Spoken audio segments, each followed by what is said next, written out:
Je vous explique les règles de Petit Peuple, un jeu pour 2 à 4 joueurs de Nathalie et Rémi Saunier, illustré par Maxime Morin et édité par Bombix. Incarnez l'un des 4 petits peuples exilés de la forêt, dont le projet est de construire une ville dans un jardin abandonné. Rapidement, chaque peuple va tout faire pour réaliser secrètement ses propres dessins. Assemblez les angles, puis placez aléatoirement les 7 tuiles territoires pour former le plateau central. Choisissez la face de la piste de tour selon le nombre de joueurs et placez-la à l'emplacement dédié du plateau. Mettez le plateau des objectifs à côté des territoires.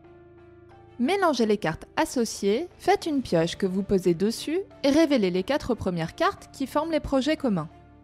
Placez les pions friches, les toits et la torgrue à proximité pour former la réserve. Chaque joueur choisit son plateau, prend les pions de sa couleur ainsi que ses étages en fonction du nombre de joueurs. Soit 20 étages à 2 joueurs, 17 à 3 et 14 à 4. Puis place son pion score sur le 0 de la piste. Le premier joueur est désigné aléatoirement et place son pion population sur la case 38 de son plateau personnel. Les autres joueurs placent le leur sur la case 35. Le premier joueur place ensuite son hérisson sur la première case de la piste de tour, alors que les autres placent le leur à côté de la piste. Enfin, mélangez les cartes missions, distribuez-en 4 faces cachées à chaque joueur qui en choisit 2 différentes et qui défausse les 2 autres. La torgrue sert à désigner le territoire où doit avoir lieu l'action. On la déplace ensuite en fonction de la case où le joueur a joué. Si un joueur fait une action sur la case centrale de n'importe quel territoire, l'action suivante devra obligatoirement se produire sur le territoire central. Si une action est jouée sur la case en bas à gauche de n'importe quel territoire, la prochaine action devra se dérouler sur l'une des cases du territoire en bas à gauche et ainsi de suite. Il est de ce fait possible que 2 actions consécutives se déroulent sur un même territoire. La première action de la partie est jouée sur le territoire au choix du premier joueur. Un tour de jeu se compose de 3 étapes: les actions des joueurs, le contrôle de territoire et la mise en place du tour suivant. Lors de votre tour, réalisez le nombre d'actions que vous êtes autorisé à faire selon votre position sur la piste de tour. Le premier joueur peut effectuer une action, alors que les joueurs suivants en font 2 chacun. Il existe 2 types d'actions, la construction et l'abandon d'un bâtiment. Pour construire un bâtiment, choisissez une case vide du territoire où se trouve la torgrue et reculez votre pion sur la piste population d'autant de cases que la valeur du terrain. Enfin, placez-y un étage de votre couleur qui constitue un bâtiment.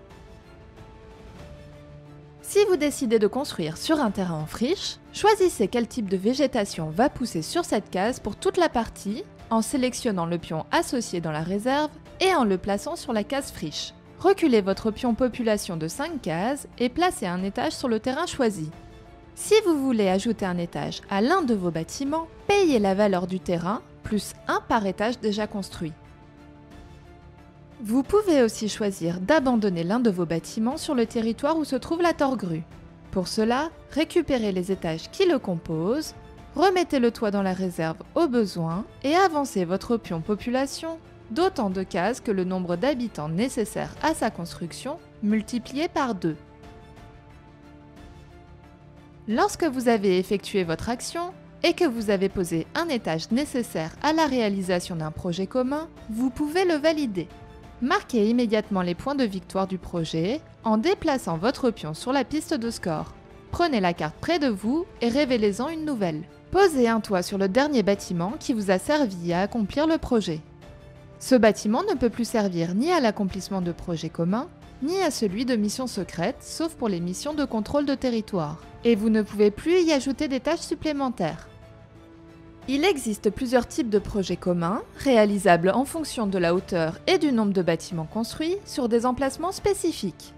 Attention, pour valider un projet, tous les bâtiments doivent être construits sur le type de terrain demandé. Les terrains concernés peuvent être placés sur 2 territoires adjacents.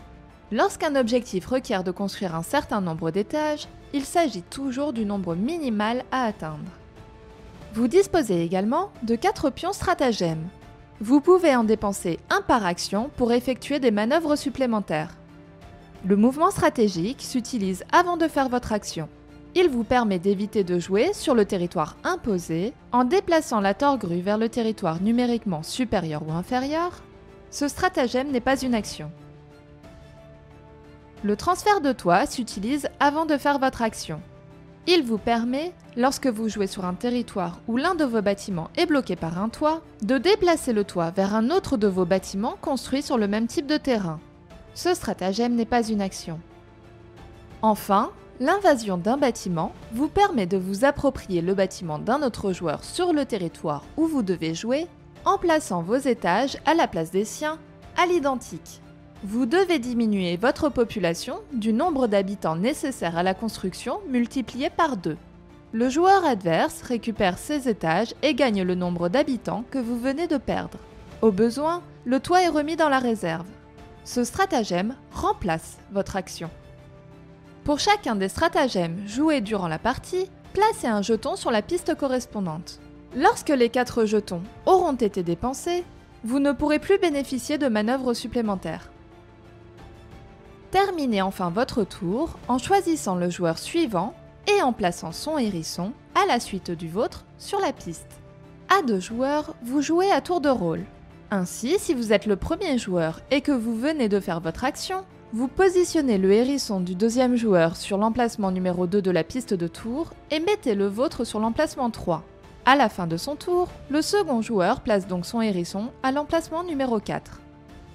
Quand le dernier joueur a réalisé sa seconde action, passez au contrôle de territoire.